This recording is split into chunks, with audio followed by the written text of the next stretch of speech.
Edem live SOMPA 106.5 FM. Yamfa na APPIAH ma for God and country Professor Kwabena Bochene ne dom se wo mo badwene o mai ho se de ebeso nyame ani. Ebraso se de efre no hot bite no num mpa mo kase a ebokotodwem kase a ensamo aye twetwene so owia nam na aye dadwene wo afoforo so no ye do mo su kokokosi ase na asam ne ye tete mu aba ma emu nkomo no etimi da no ma ye kabie na eyeye eno enti na ya tena se anwumre ya ye de to awo na mo ma remfi se no nsia bode kro no ne ma ye toso mienu me kire session bi no ebesa ba beka ho bra pamfo nyina atena se anwumre na ase bi wo ho a yemfa ma 21st clinic the sciatica commandant sciatica patients the researchers womo na abene pa wo sciatica ya rehwemu a broni fita di ho adanse say ye 21st for na ye hwehwemu e ma yade no kura wo no mu hu se sa anu aduro ho na ne din nie enti Dr. Tedros Gabriel Susumo akasa ho pa se aboa bi edo sade odisua preko enti wonu me se ne wonu mu hunu sciatica nyina no 21st na odisua nwumre wokuta yemu na nsempa no ye de to wo aboboa no yemfa ya se ho nhye aban just bread and pastries wonu ma ye just hot cake wo mu kuta yemu anwumre de de 3 Ghana cedis pe etimidi dokono me wo kan ye ho kan ho na ko commercial bank domedie no na chiwa pe ho na wo nkura bata no wo time da kase so midimafo heba center ya Dr. Time da so wo da no no ntira triple AMI APPIAH APAM DADAA enemy din afe wote yenka 93.1 asantema AGYA tum ehada braka life ho 90.7 sompa nkransa ye dedem 106.1 techimai sompa afe kingdom 106.1 no mankasim wafa ena 98.9 sompa sunwane wafa na life aleji ba kwa na abro sanu mpe wo night market ho wono ma ewo bono ho na nso na efabia na 101.3 do ma sompa sa do ma ho na manima sase paso do ma hinkro do ma FM dada no 100.7 eje usu be ma ne dom wono mo so afa eba na sa kodi vuafo nyina afi osaje fo odi se de ya jimambadu ya wotoso mienu wadi mfinhye adu no nson ewo do ma akwanwa so na boboa no pe wofa ene live www.somponline.com yeru ataboaten ensemi nyina wo buka de akwakoto okwa betumi akobiem na wanya bia kenkan Facebook no so no SOMPA 106.5 FM Accra St. Augustine de nam ho na nya honko YouTube SOMPA FM live abusua afeyi wasom na nya brema ye na ensem no de ene eda paso a ya twetwe se wo wia nam no ye no mo suko na fe o chefa ewo mu wonso wonya na wode na mu di nkomo a wahunu ba bia wode bebo ede afidie na ye hyase a sesei de eda paso a ya twetwe no na dodo na nsokura eka sabio na wo mode ahweniwa efiri amanyosemu na ahye wo mo ni ntino wono mo ka ede ko wo mafa eno na sompa no ya ahweniwa na ayese nso de ani bi ene kola colorless enti ya hwe obi anim na ye de hwe asem no momba bia ne po no ewo Ghana mampeni His Excellency John Dramani Mahama se ye wura na boboa no ewa abankese mu ho a pani a wono na wo kasa edema no anasa asem bia befiri na no atofom a ebe ma Ghana fo ate no yewura kwa achefosu Felix na enkomo befiri na boboa no aba na nsa na nkomo no eba no ene ya deputy EC chair Bosman Asare enkra ne kire se wo de krata ba kire se adwuma no wo de ato ho anya de awo ye bio ewo EC adwuma no na ansa na no na yewura Felix kwa achefosu anya adaje gina apaso akire kire mu wono ma de resignation aba ene de ntia wo se mempani nso woje etumo na anopa ewoko wankrata Ghana Today no mu a Ghana Speaks no wo so no bra na obapa kosuago wote egwamu no nkrata no mu no nso epie se MAAME so fa yakufu se eka wono ma etuma mpanimfo Council of State na woka ho kane wono akore ya nso na eba abala ya pani na atentene no a abandada no apenso de dikan no wo ho ena afi ayi yenso no wodi ne djuma pa ewo ho saa no totofo na MAAME declare aba chese adwuma no wajai enya de a wobeka afutufu a wo mutuma mpanimfo no biu na eno ena na atwetwe aso ntie bi busa se de important na akoso wo ho se bio se obese obi aka bibi ama na twi no ena wode ho abufuo ayese nyadea sebi yeson sebi yakudonto obeye adwuma ni biu anasa senete ne no na yewura Felix Kwachifo su chese wo dekrata eba se adwuma no wonne nyo biu wajaye no wonu mo no wo mo na etuma mpanimfo council of state foi saafo nyina anya adagene na kasa busa se biribi wo ho a wo de wonse won na wo mo ntia mpanimfo na so enso wo mo bo maame bo no enya de obi bibia so na ubusa nchen so de ene wonu ma sabi o se wodon kuma no bi kasa jama maame toku no kura ni ye wo mo yi no no na wotie ka ho bi na jama wode ne nkrata aba abonten nanso sade yewura Felix Kwachifo su ya wono na wakasa de mamampani boso anu wo kirekire mu no wo kire se wo mu nunu ma me nunu no a wanka adekoro nti a wode ne nkrata eba se waje adwuma enti council of state fo nso etu mampani mfo se ne wo maka bia wanka hwe no kire se boni bia ni kire nti wo de wonye ne nkrata entum na wonya ne namu ema wonko eno na ede abai amane bofo yewura Felix Kwachifo su ejina ya wonya adaji ebiebie sansemi so ne wie no wose abato komisa ho de wono ye deputy chairperson yewura Abosman Asare so de krata aba ya wono no wa kiro de atoso se nyame de kyenya boso menso enkwa nkosi ni de twato enya de obeye adwuma wa abato komisa na boboa no biu na eno nso no asam kropoti ntia wode ne nkrata eba se woje adwuma ne de eno no obi ntimi nkyere na emom wasisu dua che se wode saasom no to na fe wasa akwa akosom ewo University of Ghana akwa kyere de se de kyere ni na we nyina no wode na asepiesie pa mama mpani ni gidi a wonya wo mumu e de adwuma etese oman ni nyina akoma ehye wo no nsa se wo monya ho adwuma na ewie no na wo sanso de atoso eche se we nyina waboso de kyere Ghana fo no enhyehye nso gu akwan mu mpanimfo di tre setire ho ehunu bia poten na efe ba bia se wo mde wo ni kyere na nipa wo sefata se wo ba behye saafo yi anan na ewie no wansa na amana nso ho ena wo sanso kyere se wo ka yewura Abosman Asare die no owura tete wono nso ne de nam so na ene se yewura Abosman Asare de ne krata aba se wono nso je adwuma kwakoye foforo ewo University of Ghana no yewura tete nso wono nso de ne de atoso a wono nso sabie so sabie kronto wodi papa yi de ne echi na sade asam ne tie no yewura Felix Kwachifo su enya adaje eboboso ekire ya na yama ne bofo nso ho na enyom no eda ya yete edifiri ni wura no abusua yentie bi mra. First issue relating to reports of the resignation of Justice Sofa A.B. Akufu. I can confirm that indeed Justice Sofa A.B. Akufu has resigned from her position as a member of the Council of State. She submitted a letter in September 2025 to the President indicating her desire to resign. She did not disclose the reason for wanting to resign. When the President received the letter, he was required then to indicate his acceptance of the resignation, but at the behest of the Council of States,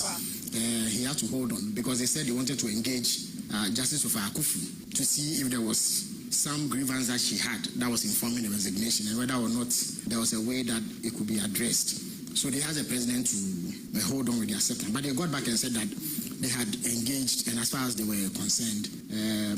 the resignation could be accepted. So the President has formally accepted her resignation, and she is no longer a member of the Council of State.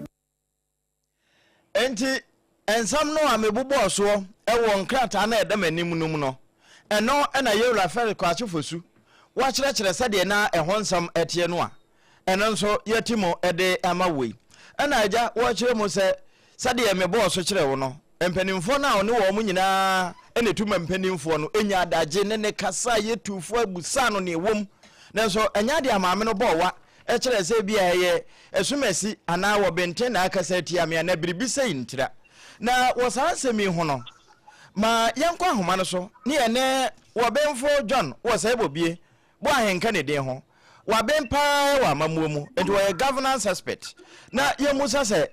sa resignation ya ene yewura Felix Kwachifo so dia tototo suyi we nyina hyehyɛ mpanimfo ho na wo mo yekom enkasa ho so yebeka se eyenyini ne yenyini ewo kamma minka binum asese said the Nkaya Batchin is why we are nam say you be and answer be a test and more because he penny ya baba bosswa what I say 31st July crano a bin so de eba a yin sa and answer net my men papa na only bit me and my dear a dress coffee copper. Yera John was able to be Property and car and you may some hot bite Cassio. Yamuajumo Aquaba. Na minimum some abubu ano yesterday haye.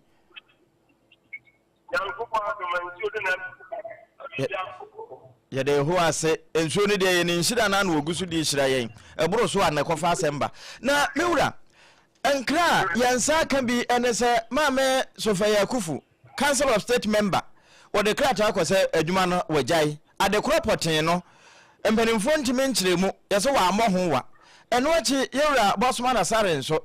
Wono a woye in charge of corporate affairs ewo abato commissioner wasaya deputy chairperson wono so yeso wode nkrata akose ayire so 31st July wode nadwuma eba wiye ya no kokosi kura yewra tatenso ede esoso na aseme twetwe aso ene yebusa se muda mabene wo amamuo mu pa sese yebeka se eba amamuo mu no a o my Ghana nyine ne yanyina duru mpempenso bi a ensem bi ho ayenso dam fa metro abonten to say resignation yankaja yebeye na ebi agya no no onye na adwuma na yebeye ho protest wo mammo so ababesi sabre eye pem na ye pem ko ye nima na ye nyini e o kamem ka bi mu ana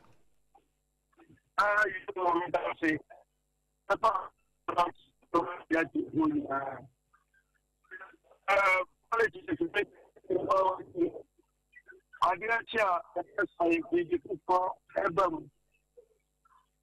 MAAME AGYA from Council of State.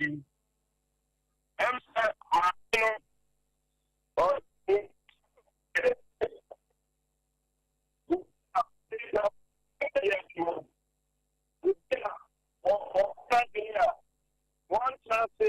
and will be M2 on only the SO. Tana, me, Sabri. HSA, Yaka, Sanya, Usi, Ekasaya, Eva Paco Fado, a Tensua, Ubianin say, Akufado and Makufado Solo, a Chief Justice.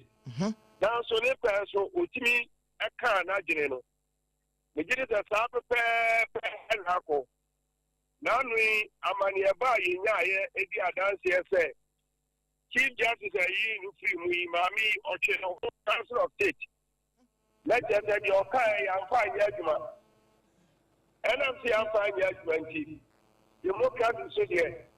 Yes, if you do one, and if you do one for home here,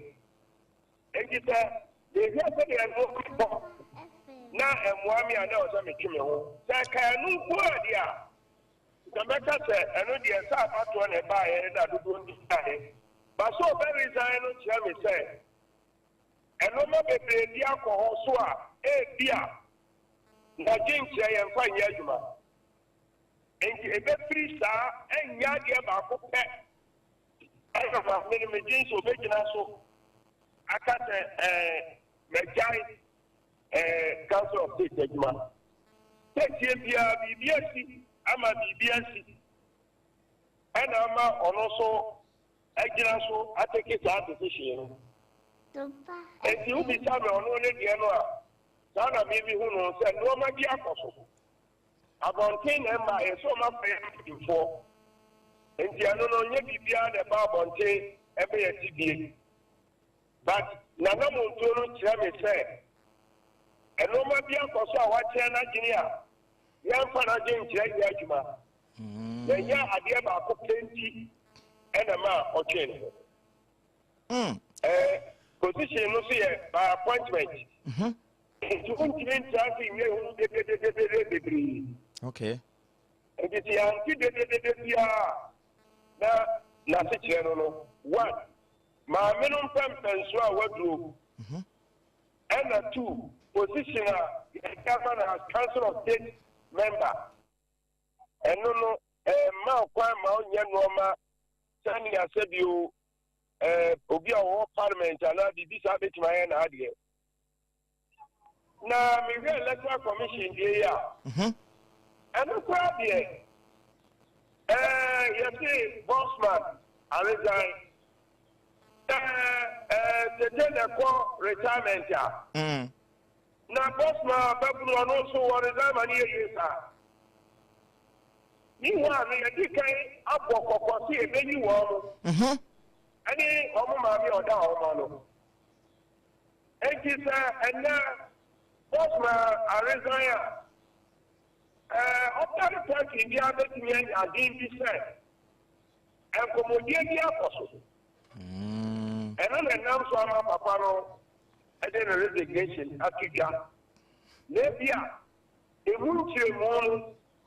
Yahweh and you will take the other. In a sense that what the kind after you will say, actually, okay. Okay. And I won't call retirement. And when you kind of retirement in our soul, next time for Buffett, what we get doing now, I resign here. And you're not the view. They're not in the Ghana. Yeah, I hear you. For your party way back, near Papa Biso, you are for support. Now we run this annual. That be almost what we show. Or that we show. Okay. But you see, as a politician, you say, a by electoral system, the woman and now program against the electoral commission. What to be in society? SOMPA FM. The other party need to be here for 1 year. You know how it is. This is a very Ghana. APPIAH, YEBOAH runners and didn't buy it. Okay. Yeah, MPP for yeah. They go see here. And I have a papa on one side, I have a papa for buy it. So, I get a papa for buy it. And also the year in the Juma. Or year in the Juma here. And YEBOAH for choir. Yeah, Papa, Prof. Or then a buy it. And Sana, and went to the open up the team. And I just said, Safarija, someone MPP opposition, Ekapano, sending you know, sir, MPP and Safarija to me the year. APPIAH, I want my fellow. And you're not a 80%. And yet, electoral commission never was doing. No, correct. What you have to say, be my FP before. Now, we will say, no, FP before the year. Also, the election is won at the polling station. Okay. And I am no question. And it's a me, baby, I'm here. And you didn't come back, you're too about. No party, I may make that. And no party, I have to go on in Pessia. No, what we need, near city traffic. Get the party, I have to come on Pessia.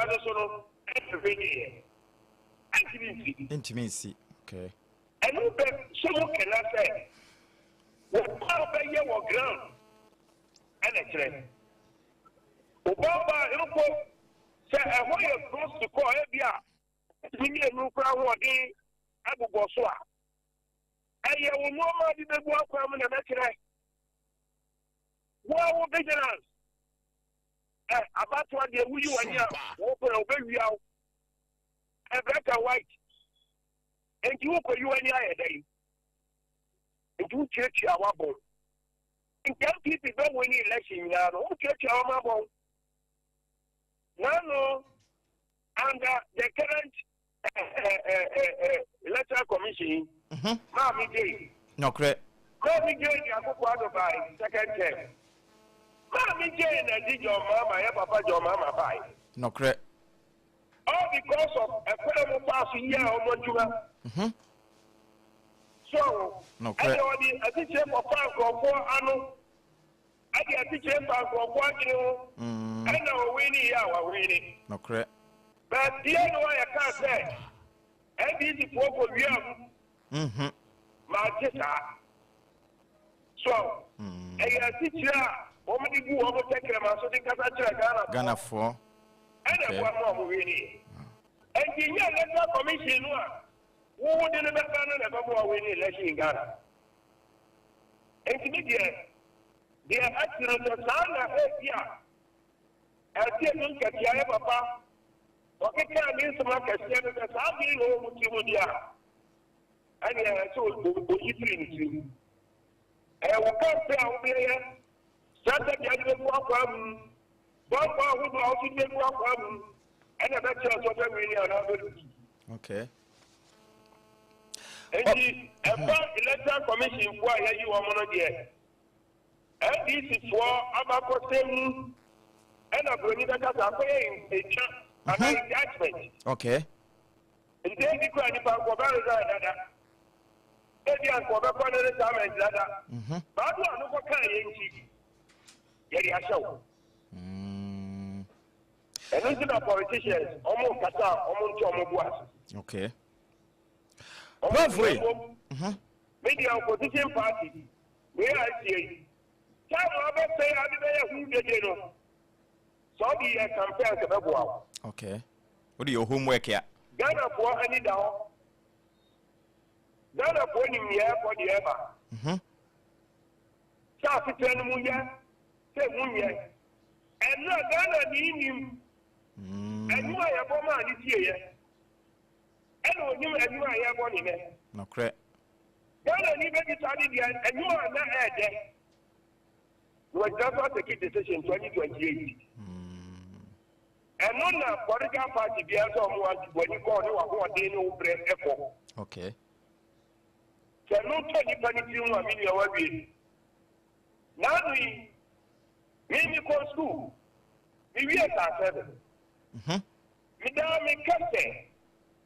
Yes, Papa, the Danta Kupano Power, yes, cry, free education. Oh, yeah, dear. Me will be SOMPA FM. Me born Payama. I mean, Anything. Me go to school, me classmates are no minimum much. He can't see what I'm going to do. My Papa, what was you? She can you. Ubabe go school. And then, the charge was to come minimum of free families are and if you have medical doctors. No correct. If you have engineers, if you have architects, and I'm a personal experience, so let me say, thank you, classmates, I mean, you will be a class, you know. So let me tell you, feel normal, real. So me, mother, do say, maybe I'm Comatra. Okay. But I want to have here. Papa. Benefiting, I know. Say, nay, benefit on ya, know. Sister. Unim. I didn't have a dream. Ampa. About 2020, and I'm not to be at one. I'm a catcher almost a Mudeda who is in a qua. So I will break out some 2 years in dream. Go to a chicken. And I'm charged also. So a bit daddy. I don't know. Never to crash. If you get him white, you can't see me, I can't pay you. Now, damn, you can't tell me students to say. So, can't join our heart. No clever papa, Shiano. About I know any more well. Oh. In the Ghana war, say, Koya, Ghana Pony. Say, Koya, Ghana Pony. Ampa.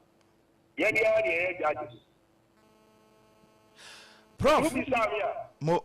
Enya kakra. Wo de yakọ school papa. Na miwura, we de ma mefa bo mieno emma so de wose bie biade no mu no.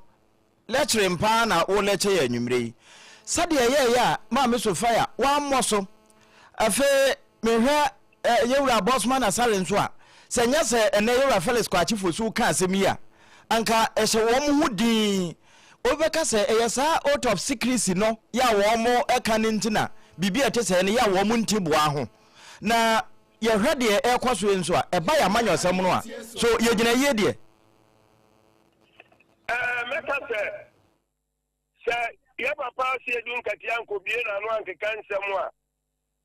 enka meka ni pensi ye gina ye no bie na no ko ke kansem nti se ye papa boss no no na free ni problem so resign a nti asia no edi ebi se obi betumi akasa jama ya de na akɔhye kokoam akyinkyim ne nsa na so nanka obi amie na no na nkɔreza ya nka sɛ ni ho okay ɔnse wofa ye maame akofudie ya ana no so kwa akɔye because ya black and white clear chief justice asam no so na me sisu bia sɛ so wagana majimu no enye enun ko anti no begina so ajai okay ana bio so wo anya ni dede so ha definitely all of secret no aye aduma what side se won tembo aho fa bibia meto abonten okay wo mum ebre bi beba no de beba abonten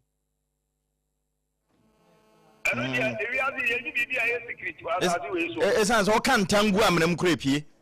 epiesi sare yana na no so ya bi gidi ta endi na no so de no ni nyina so ni se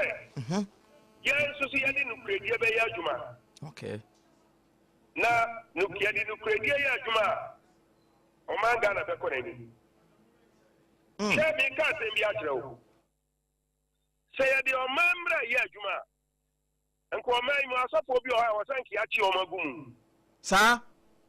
sofo tiri bi na no ka te emfa Ghana constitution to nchen sami bo bi na mi gira akotra bonten ka say emfa Ghana constitution to nchen ya e baka se wutu aban agu that is it emfa Ghana constitution a yanyina ya gitumu si obi ama ho bai no yamfa nto nchen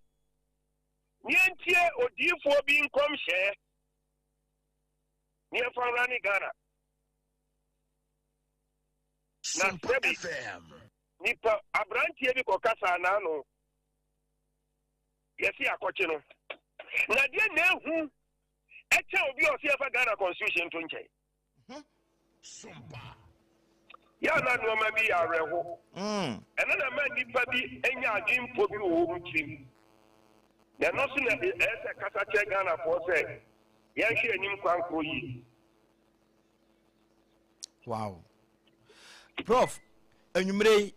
wama ya ye nhira pa na mi gya wo na mamu akono se de wo bo out of secrecy yi minim se nnwuma ahodo bi wo man yi mu a ansa na obewura mu kura no ye wontam a ye kan nanso ebewie na wo mo nsama nka ye secret no na apia bonten e basa wo nsunsuanso bi wo mo so ana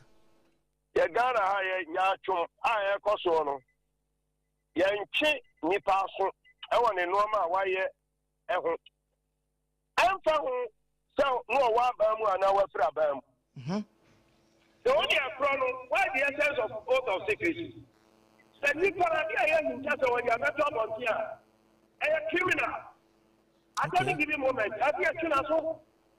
because I came between your house, between the owner,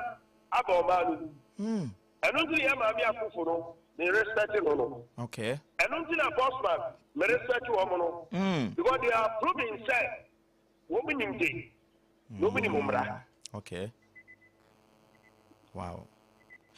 Prof, ye jaw nemu. Enwumre ye de wase pa na obira wanyade amayen enti sade wase atu yamfu de ye wo union bi mu wo ho a ne ye agitate na ye demonstration ye se ye kopekete eno no se obekasa a kire yen wo ho a se pani wa amanywese mu a se na be se atu yamfu unions ne sa no ya no mo right okay but your processor eso fam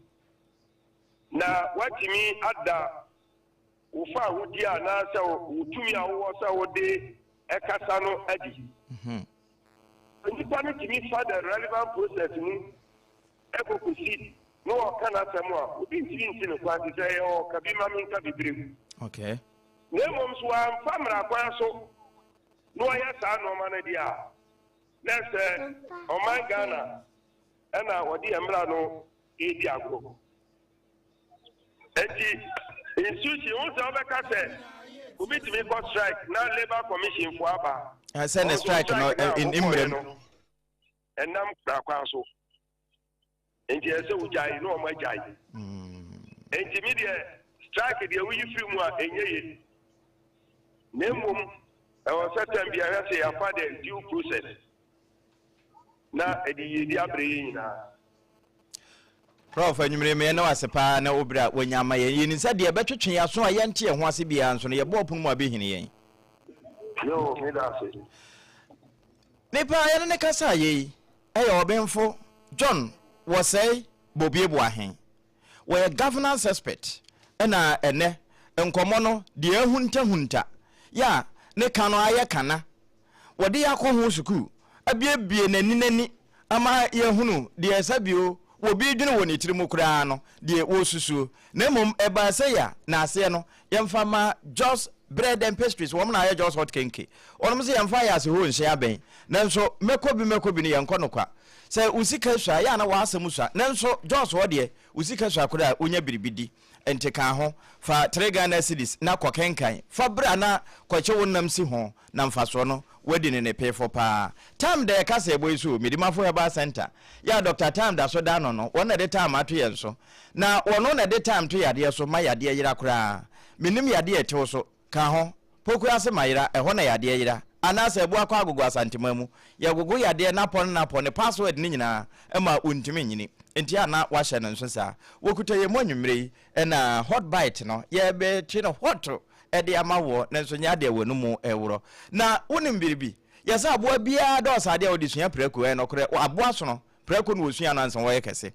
21st clinic sciatica commandant no pay setters wo mo na wo sciatica aduro enti ebiso wo bia wodi kan akọ 21st wo se wo kwa akosa ne sciatica aduro ede man no na wono nso de bie na clinic no enti o pe baabia ewo ne dia na ye 21st ya enya sciatica nko yade bia efiri nipadua wutiri nwibesi wo mawira no na hunta kura no wo mo twe moja ye hunu ne ya ma wadura no nam na ebetu yade na senkura bata no burudunum ewo mai mu anwumre wo mo na kuta ye mu aboya boso a ye de hot bite no eto awo ofa eto so mienu ye duru so men kwansa o mafidie ni na heya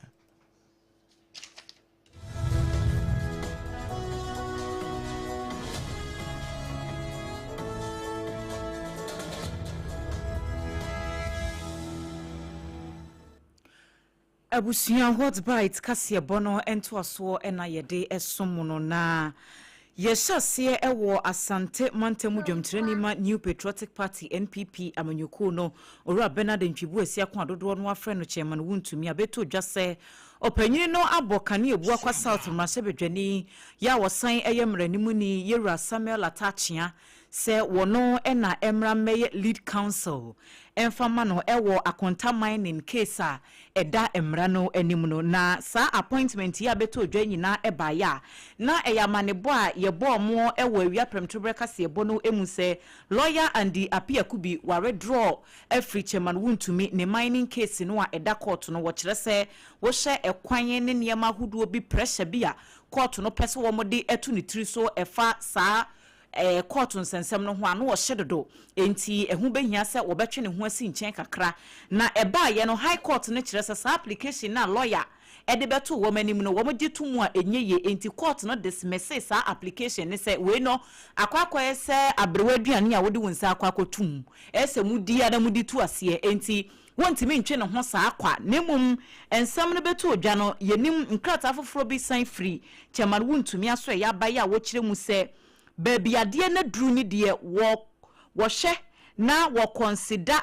consultations akodo ene constitutional right efa emranimu ni adwuma ya wo ye wo sasam no mu dia na ehu behia so wo peni pafoforo na wo beto asasam no eso enti Yewura Samuel Atachia wono ena sesi ano ekwakoye lead council ede ama chairman wuntumi babia lawyer and the APPIAH kubia ye adwuma na kwakodru no sesi ade Ghana fo nyina te wo maso afi wo mani ya wo mo hwese anya bia no yewura Samuel Atachia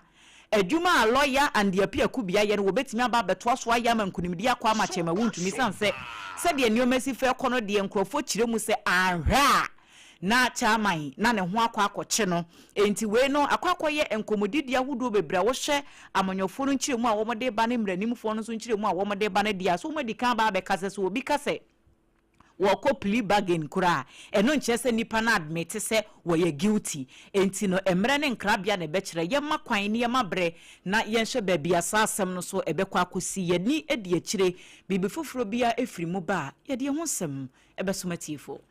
Yen free court nsensem no ye fa ye ni entremo ewo apomoden ho ensem apomoden eyo mabia ekiri bremo ensanse emu adehye ya wonum ewo man mu no wo ho ye den no okwa ahosan ho nsem no esipi esita ena wotimi aye adwumaden ama aban no etimi ateto ede aye empontudwuma ede ama wonom ne sa yosunti no mampanyi John Dramani Mahama gonje ni de hye kronkron ya woti jata wo so press wedie ebra wo betina adwai so no ena wo kyerese wo behwe na watimi apafoto bi se beya ebetimi asoso amanfo ayade akese ebi te se kokram yade ebi ete se stroke yade ena afenso sa ho yade brebo ho temachie ene yade a ekeka ho a ne sano ya na akwakoye sana no wode beboa wonom se be ya kade ne niam wo behia emfidi ahodo no watimi ede atoto ede asasa nkofo we se yade ya watu din se Ghana Medical Trust Fund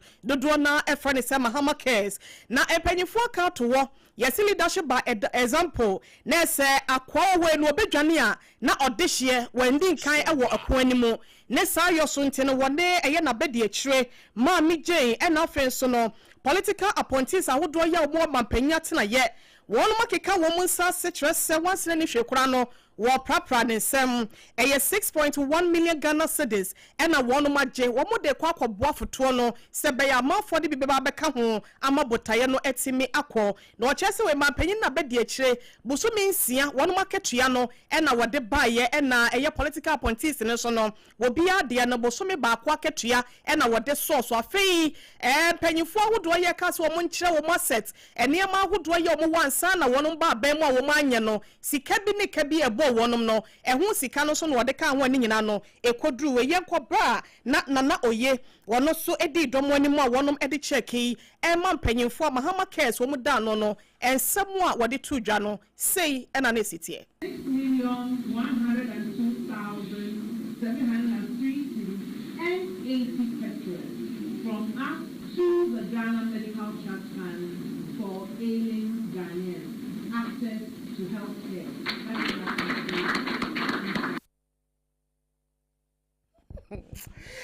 Ewusia we say nana oye wono political appointee ewo mampanyi atena ye ena wode ensemi etudwa waye ye de ene afefede ne woye edeboa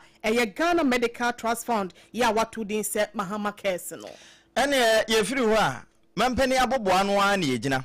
na ma na ebofo anase ne nkuta hode ebofo owura Felix Kwachi Fosu ya wakasai hot bite ye mu wono ana esa akasa bio na we government accountability series na se ena wode tudwa se koba se mpo odi biribi hye obi nsa na biribia wonya adaje se wobu nkonta de akire wo a ya na se wonya arehye mu pa ewoni mu na sa government accountability series na se ena hu bi ne nam Ghana fo bi adwene mu se ye se mampani Mahama woba ne maye toso mienu yi apontisa wo mo wo ne nchen no se wo si atoto wo makatua mpa ama wo mafono hyehyehye ena ye Felix Kwachi Fosu no kura bi anim na mmom wone de aka ne prenye premfa sasa anhyehye na eda ho kura wo mo di tuatua ka no mampene de da kufu ado penso ena wo hyehye to ho enti mama de ba ye wonfa ne nsan kan hwe na de yinti no nobody's conditions of service can be varied downwards. So, for example, Mama cannot on his own say that I have reduced the grade points that is used to determine the salary as determined by the constitutionally constituted committee that looked into it.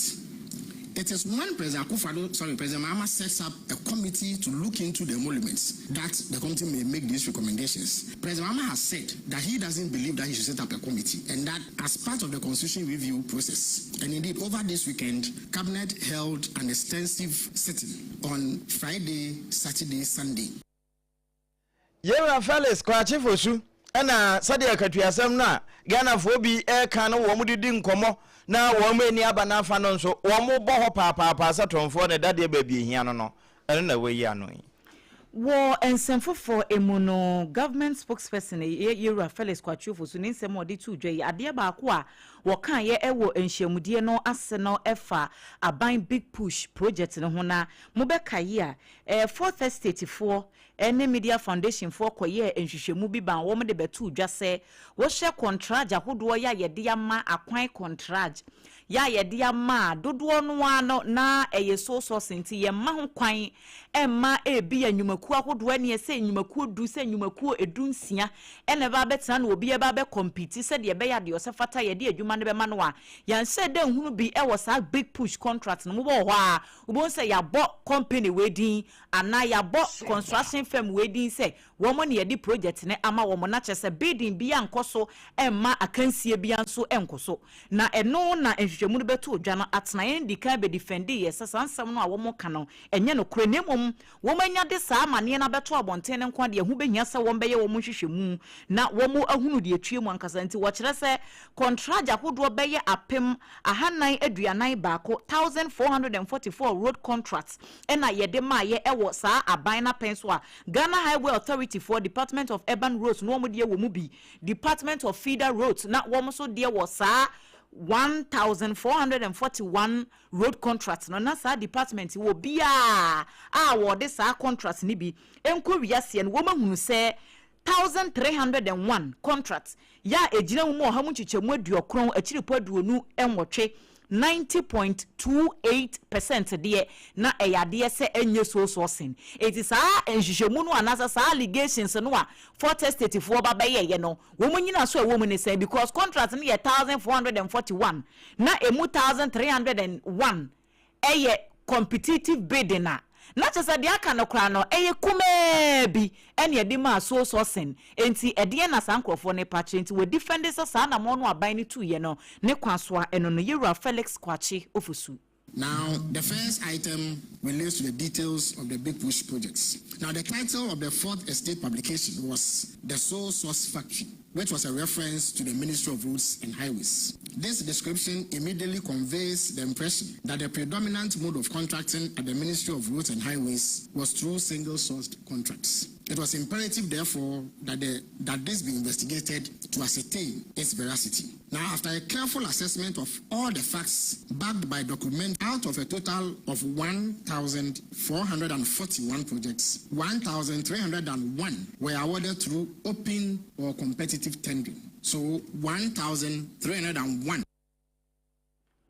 We aye aban kasamafo Yewa Felix Kwachi Ofusu. Afe yewemu ewo no hyebedwem ne yewo giremu ewo sunyane West Abaton peso so edema adehia wo twempontudwuma ede aben wono maboboa no eye onmonyafo Millicent YEBOAH amankwa ene wakasa de nsem watudwa wa bra wona woje teteye ewo emra adwuma ho ewo sukuu mu no wonom eto no hyebedwem ede ensrahwe ekomo ewo no ankasa na boboa no ne ho ena wo kasa no wode eto wonom anim sesane atresam no asiaka no eye yohane adisem no etieduonu baako na esensa so wotwe kura sa wo ye ohufo a wojatade mu ena wo bekwaye se heavy ho ne de woni ne tonkwanta a wopan ne nyina kyese wo bra wo no eye ade a eye oko no ono ankasa kura no eye ade a wanfa no ahogoro so ewo abrabom obra ne de asie na so ne nyina mu no wonya aboso ebo ne yempampe ena wosenye nsi yo honhom de ne den enweta so eka ho ansa na abrabode ya na tse botan no wotimi ebowura mu a enne woduru baabi a wodure enu ntima wonom emfa hu emne nkasa mo mu ho akom ho ema wonum etim popo enkasa na abrabo na eden ena mranim adesua no eden ti no wo besan kwan mu anase wo wie wontimi emfa meye adwuma ebo my Ghana mpuntuo wasira wonum se won konko womanim na brebre nkunimdie ewo ho edema wonum yenko na MAAME Millicent amankwa ne nsem a wode tu dwa no yentie bi ebra. But he's a student, just like any other. And so if tomorrow he finds himself up somewhere or some opportunity, you think that it is fair to other people? No, because you are sleeping. The other colleagues are sleeping. But you are here to learn something, add up to yourself and make some improvement in your scope. So everything on this life or in this life or on earth here depends on you. You face criticism, it doesn't matter. It is you. You are the one doing it. You are the one who currently is a member. Until your time is up, nobody. Something will not even matter. I was telling him yes. Sometimes it's very difficult to even decide to even say you want to go on a tangent of youth development. Why? Because some majority group of the youth are not ready. You go on social media, someone getting internet, using it for something youthful and meaning you can imagine because the person needs followers to gain money. But go to other directions. Na MAAME Millicent na no disem no wasan etuo mo ekwo nanim ni nyina no eye futuo ya wode ema adesuafo ya woje emranim eho entiteye no se wonum hwe enne abefo kwan ye faso didi dwuma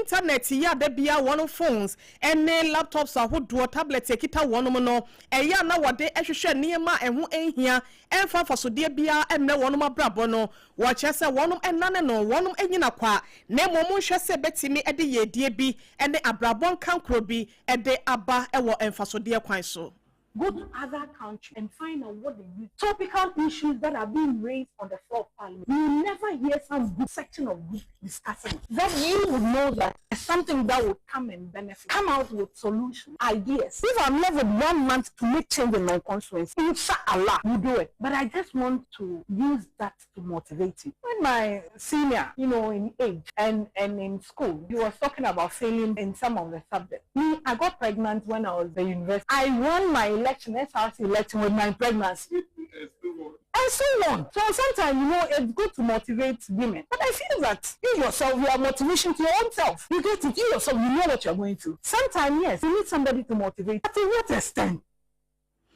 Eto de bia wo hia wo bi se obetimi ahye wo nkra na so no amanfo dodo na no eya na wo hwe ni mu kwan sa no wonsa aka na bambu aba wo kyerɛ sɛ wankasa no eya no wa hye wo hu nkra wo yɛ nkyene enti wankasa no gu aduane mu a ɛwɔ sɛ ho sampa mede emo bi eme presiw nipa no ama na kyerɛ sɛ wabrabɔ na yɛ bɔti we sei ɛyɛ ensɛm a wo munya for Millicent amankwa sunya ne wɔ sabato mpɛsua so no hye bedwani wɔde ma ɛyɛ law student bi a ɛnɛ wɔnom ɛbɛsra no na ɔpɔn chicheku na daroma ena yensa ekansem yi ene yenya firi badwafie ho abusua ma yenwura mu wɔ nkransa na tifi ho ɛhɔ na abankra chepani ɔwɔ hɔ no yɛ honorable Efa Patrick teacher pato ena dodo na de bɔ ne mrane sadi ekini ya bayansa no wo ba na wodi nkomo bi kyerɛ sɛ wodi codes program bi ba na wɔka codes na dodo na ntiase na sesi nkransa tifi ya abankra chepani ɔwɔ hɔ yɛ honorable Efa Patrick pato sa codes program no wo mapa ho ntema ye nipa be se aduosiansia sesi wo mo kura edika register na sadi asam ne tie no enwom na eda ya ne wura no ene ye te no sa nkomo yin so no ebeneze wusu ansa ene cross ton eduru nkran certificate ya na hinkro ye busua na de ye ntie de honorable Efa Patrick teacher pato kan Brana Yura John Dramani Mahama na obontoa no ohye bose oba betete mabunu ewo abefo madiemu a de ye fe no 1 million codes program eto abama Yura afe ni yewe jumadi a okese ene abamu na ebamu nso a na enkransa no fo nso yenso ye chefa ene ne ene yehunu ene center de eye program no de na dia wa register na wa choose nkransa no busua ena center no ka kira mansan nyina se 1 million codes program no abatna se na nkransa no ye center na enyenye active sabre enkonya na bi ni ho district assembly no procure zane ma no nyina tables ye de bi aba ha light na bi ni ha ye de aba insu na bi ni ha ya ye sa adwuma no die nyina ne ye gya adwuma die no mu biara wa hya se wa register bia wo peso ye program no bi no obetimi abana baba best hey SOMPA as a resource center edema eyan kwansa na ofo nyina na we hwe machines ya Dora John Dramani Mahama adaroma yedi ababe guhei na an education say SOMPA as a resource center ebo amamabunu no anya nsanudwuma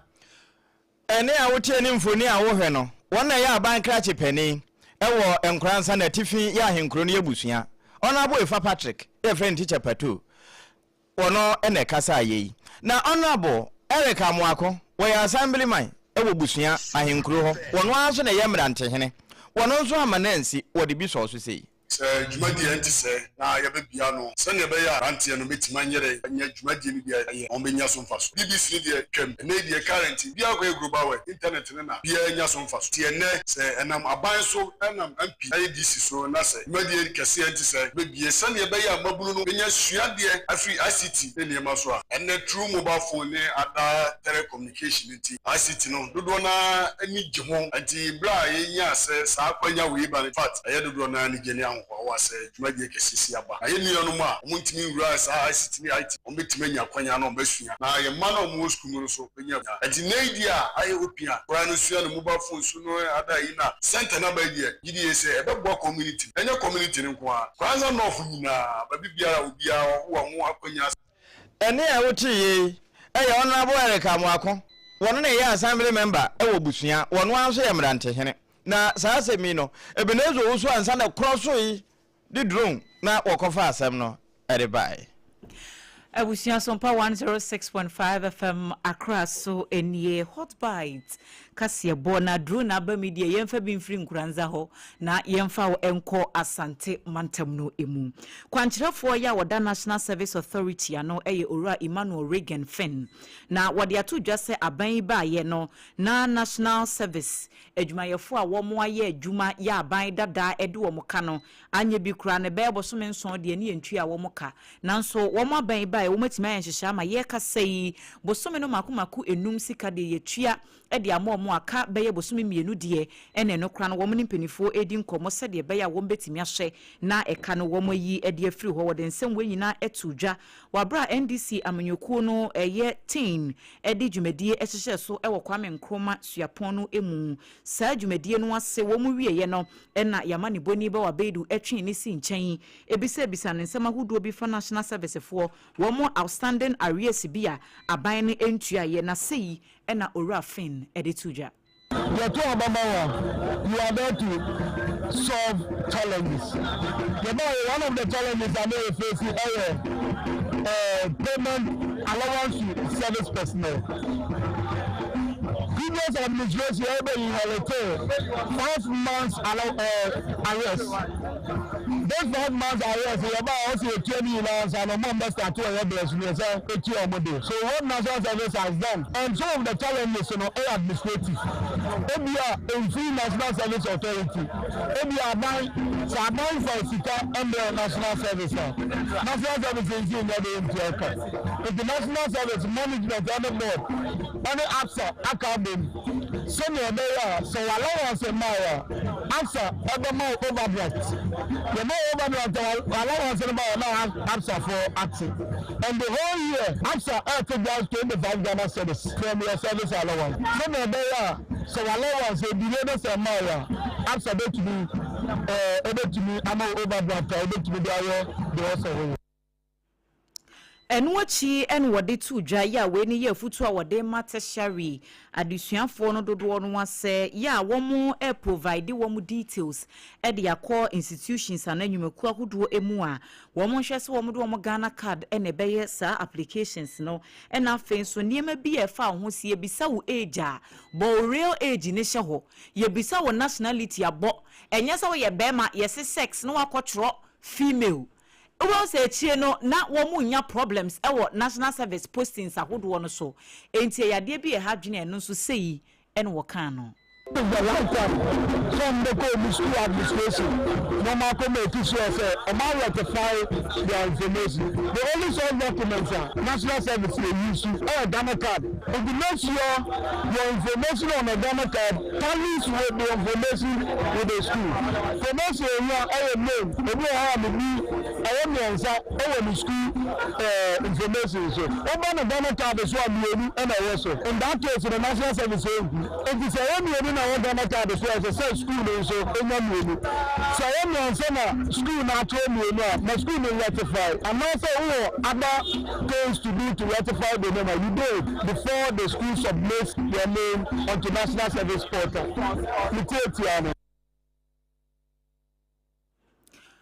Ora Emmanuel Reagan Finn, wano na ye Asante Regional Director, Emma National Service Authority, wani yamani boni bawa bedu ene di sankomui.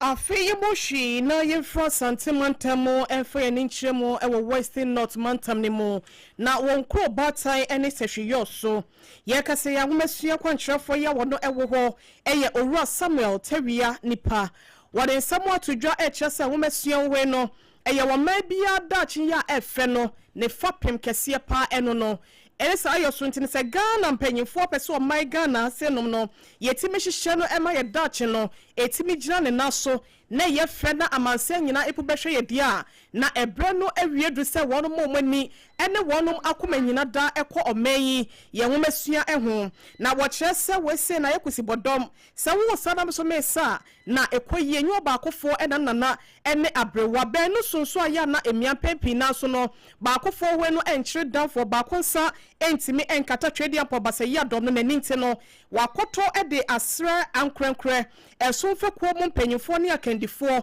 na nanom ehefo bedwa ahodo achichafo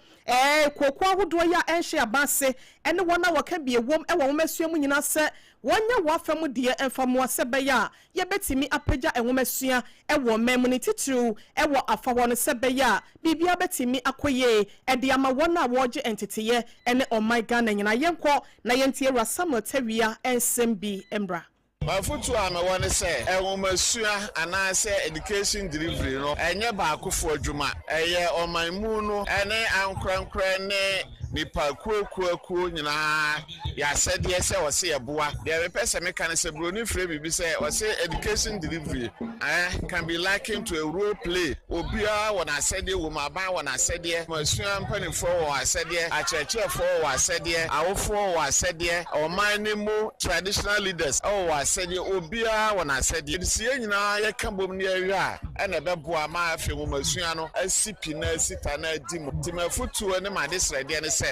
ye maame no ye papa no ye nananom a ewo nkuru a school wo so nyina no ye ne achechefo ne achechefo panfo nyina ye nkamom na afi ye ntete ye mofra no ye ma hia se omode boa ye ba ona so bebisa wo a ema ona ne wani nkyere ye o se ye so ye ede boa no ye so ye be ya famu de ma desre de ne se obi bia hu se mumasua no ono wo so wo chefa wo na boa ma Ghana mumasua atumpon na chese prayer we no yi ba kwa yebu ka bomu ani bo no eyebu na papa yentie Owura Samuel Tewia ena yetie na no DSM no eno echine nso no wo chese ebre no aso se empanyimfo ebetimi apagya sika ene niema ye de ye investment e wo nwomasuam no ede ewura eye ye ma no nwomasuam na yenya eniema etode bia ehu hia emfa dache papa bia ebre ya setena abrabo no Mejole se ejapade kese pa yebetimi ede agya ye ma ene se yebe invest o education mu ene humasua efise kokoo na wo kan de typical example pa first no nanka abofra na yini ba na bia na ni da bibi so se maame wo kokoo me papa wo kokoo nanso ene kokoo no na hye edi se wani tu kokoo so se eno na wo de begya oba ene kokoo no ewai de mo humasua de o makora ni sua wo ma wo boa no na wo sua wo ma ekwa echira abaye bibia abeka no ho eno na ode bebo ne brada achi eno na obedidi ho se wawu se wuti ase o eno na akora no be de obedidi ho mesre awofo ene nananom se ye nyina ye moa na fe ye invest wo education mu na da achi ama ye mani nyina wa mbra so asi won yie sika bia ne ho a odi gya oba oni banensa wa ampe bia nka ho a ebesa ode dan gya na wa ampe bia nka ho no tefa kwa ahwe mpo a no aton dan no awo diska no na emo nwoma ne de o invest wo na o de kire no na onya eno ho na wo didi a obi antimi enyi mfiri ne Enwomasia wa brabapa ene ho dwumedi ahodo bia na ekoso ewo sehwe so no ena eye ekropon no panyi kwankyerefo ya wono ehwe enwomasia so ewo ho yewa samotawia wode ensem we sei etudwa ewo ase ema osubafo kwame wusu ya wono so tonkra ewo Western North mantem no medemaye no wakwakorakora bi eboaboa no a woto edemane ya yadane akiredi asomo 21st clinic hot bite enyumere no nsia bre mu kase yebo wo SOMPA fie na abusua ye de ma so obi birthday gift no na ma yanto ansam no so na fie memfa onko bogoso pristia na fie takwa atoye mantem afa wo sanka nyame kwafom na wa mantem oba na adwo a nko baba na asemasi nachi ensu a ato no wo mo kire se de kwan ni baabi a wo mu yifa be ponche mu a enam bopo na ya ase no kwan na si abuagu kwan no nya asam ketwa maka anko ka ma na saasemi esi ene da bra na nso lugu so to no na bepo na him ede aba begu enti akon bogoso yanhye ye kotakwa we ba bi esi ye no nso kura ye ba bi a wo mutu sika okọ no wo mo positive pe Redeemer Hospital nchen ho na ayere ho semi esi na atrenche maboafo wo mpotamu ho pani a woda no no enya adaje ene SOMPA kase eche nsemi sei so na start here numre awiabre numre konso wakaka and the hours are so no edi no na edoso nti okoma oye this main stretch from Tapa main station to Tapa Bogo to junction it was na adoncham kase esiwa and there's a landslide and I say na wo bu abugu ekwani aye the highway quickly and then ankasa no me bo oye whoever oye responsible account management director say as early as possible no owo I call fire say omra and I call police and they came yesterday but the logistics are not enumerate somebody adwuma no I think say na ariasa bebre nti na I say you defer to anopa as early as 6 as early as 6 krana ye ba ha na you hear say situation but na na ya kebe this situation ba ya there will be a free flow of traffic. Eno wo mu a ekokọ boa se okra bia nto e from say rescue team no wo mo kwakọ boa yi wo mo fira atore nchemu no de na no bine mu pa e na sa ansemi wo bo ho amane nyame ne eda na se okra bia entoy ma yansan enfa nkwa santimantam no emu na no pe na nya semketo wa santa se runabout ho inshasu electoral area ne mia yahodo ebemben ne nyina enese panyinipa woda Kumasi Metropolitan Assembly KMA adwumako no ano yera Richard Oforia German Buadi ya dodo no a efre no Kinzuba wone ne pamfo kọ ho se wo madika ma adwadifo a tonton niema ewo santase runabout ho no ya hye wo mo asese wo muntu esanse ye ba be yensiesie kese pa ho na traders ne so bu afu o mo kire mu se wo mo mpene wo muntu ne ntu china ne nyina ne se na assembly no mo pesu wo mutu a sanye bia wo mutu no mo be bia ma wo mo a wo mo sesa wo mo niema ko ho enti ene spare part fo ne ntade fo ntoma fo mpaboa fo ne wo mo kike ho nyina ehwa na obi apena no aduane enti se e ba evacuate wo mo de free ho no mo de ya na evict wo mo a na ehu benya se assembly ne bepe ba bia wo mo ebekwa kodi dwa sanse wo mo kire mu se runabout ho no eho no wo mo customers ne nim se wo mo to ade ho enti se nipa ne ba ho so wo ba beto ade ne wo ba na yapam wo mo a hefa na nipa kro no woko eba ne sa na ma adwade hu nsem so no akwakwa ebibie wo ho na de adwadefo ni bi ede tu dwane pan kan mbeta bibie ere ede amaye ana MPP for call opposition NDC nyame alo bo ba power omo ba ya no so no yenka bi nhye ye oha de te yansa zuba ede akota radio station Angel FM say yentu every say no settle obia mimi to one settle mama me she mimi to ansa wa say me shop no me to ansa na ye call ya na no ti ye call ne na so wa du mi ye de say der ko tu na nim ti ye de say der ko tu na nim no no ka che say atiame ne ni ye let ti ampa atiame ye ji ye let no say da ne call ye call mu de ewura ma nhia ti ye call no mo ko hwehwe o mayi no mo se da bi asase ne owura kan wote to no so de letter akwa 2km Sir, na say so near. Say APAM which is a good news for everybody because I drive every day and good roads is good for all of us. Me turn car pass minimum. Most of the time we banana link a buwe buna in support in the road and congestion. And so another thing, it has quite interchange to Santasi roundabout interchange. Omoye dualization, omoye loan from, is it Canadian company? Omoye salon no mudibe. It's a good news. You need your home. Enti adwadifo ni bi na yete wo monkano na mayor ene ne pamfo wo mo ekoduru honom no abusua nyasem ketuo ka de tomamentuo because traders ne say wo mo no wo mo mpene me ma meye evacuation no ena assembly no so se chinchin atwan wo mo pew wo mo mpew kwan bia so yebetu wo mo ade afiri ho ntie ne na resistance no ano odin pa na KMA boss na nkasa wo no so ekasai then we also catch us our best hour. We are now quite our best one location. We are starting from where part of the organic agency is out there. Everything that sits on where the project is passing, who get it wrong? Who is about the who is about to be what do you want?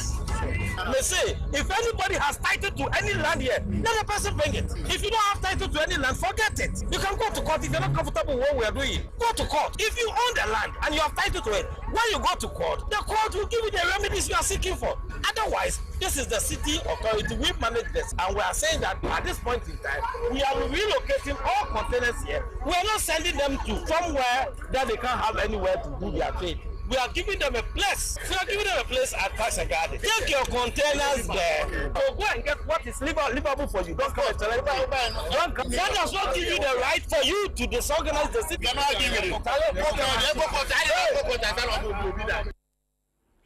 When who said ye to da nanipa aye nasem de den sekata were kire se bibie ni ho no mwetie ye se ya ma wo mo baabi e wo parks and garden wo kire se kono on be kono wo mo nko enti ene wo mo ni assembly fo de bebu ani wahu enti wei eye yera Richard Oforia Jeman Buadi Kenzuba no wono na Kumase Metropolitan Assembly wodano semeya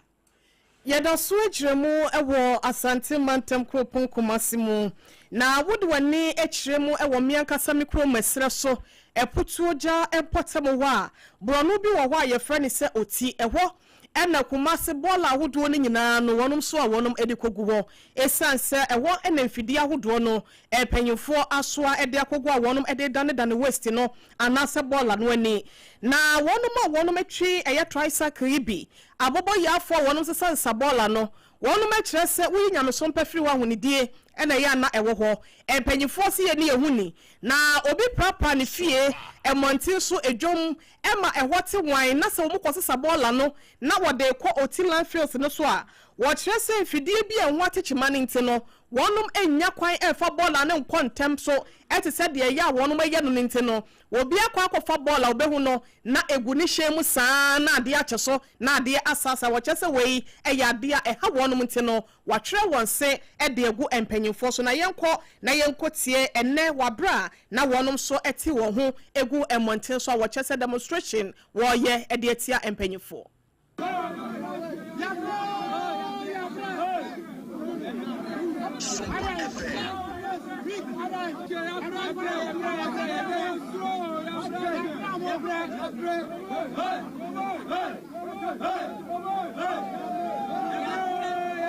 SOMPA FM. Emma ketia pa ya semo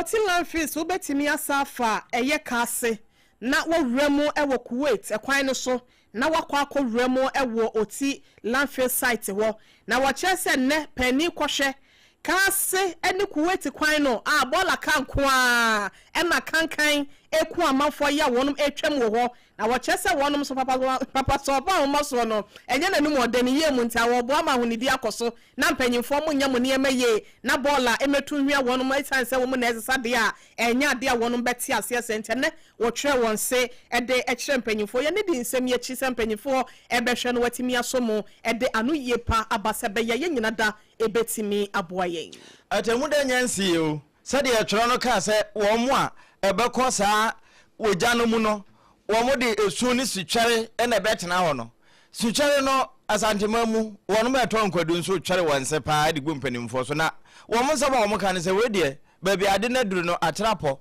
ata meshe enti FDA fo wo mo meyi nsem bia no ma won na hu enam ne se wo mo de formalin ene jama se wo mo de ebre wo mo kwadu no se ka bade se ne patrol obi e ka ne ye ne de enam sa so ma sei kwadu dwa no abo mpese wa santema mu a eso kura anwansana mpo musaw se de na woto na kampese wabusa ne bo ne wo mo so no wo so sompa ka se ne yeso kire wa ye ni so ba enti wo mo ne ba bedu edi ho nkomo ayeme ya makuma mpa se aduane ye die na me di bie no bi so di na me kokumi na me so na me na ebe papa ma me na me die ebi so me na na me die na me ko fa drash na me so me de bi ni bia na enti ya ka de me hu kura ate me hu me tepa ya ka na me kwa me hu de me nye na makuma ya me ya na me so kura ate ama so no me na be se de me dati dwom beti ma boy ate dwom abo no nu sama ya dwane ya ka me kwa enti me mu ka na me ya enti ma da wo mu hu ye mobo no me ye oni ano omra be ye sokodu no na omra he kwan ye fa so ye se no kwadu me be fi school ba ekom de na mayi bia me na di me ame mu ametiwe ekom de me ame fa bi na madi no obi a edo mu na meto ama me yakora na mso me di bie na mso sa ya de me nya bia na me nya bi eti me fa nse oni e won to kwadu no bi no fa akoto no ho awu huro ba won de won to bi no fa ba bi mfa nto e be ye gni awa ba enso ku so a eno a ba bia de batu bia ebele eti nya aduro ne ye de se enya aduro e aduro mimi ni da so ana ye aduro so a fanti memele e ma ne nkafa oh enti se kwadu de wunya twakura de gu ase na de ne hono no e kata ho a cha na nsa wonko na asisi sei enti sa nso na de jute sack ya kata ho se tie bia bebiri som kama e de ama na saudi bibi ko kan de eno na de hia wono mo asantema mu wo se ma me na nkasa memene kwadu se duro so anko betimi amemene eno ena ye de to abusia me na ye hutia wamra ye nya bape ye ba bewie kase no ena agokanse wo ho enti ye bewie ntem na yakwa agokra maso na wo de ye na ye homra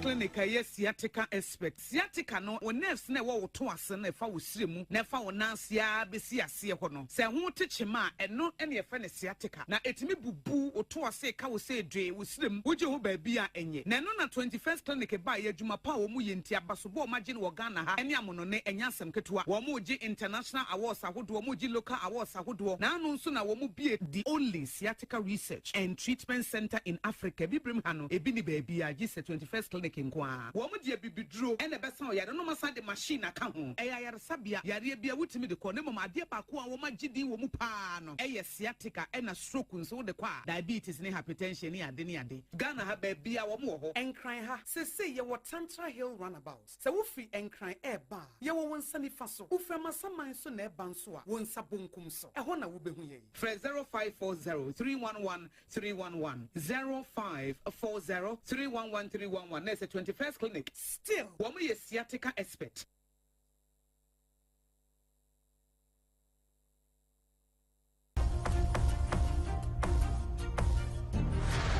SOMPA.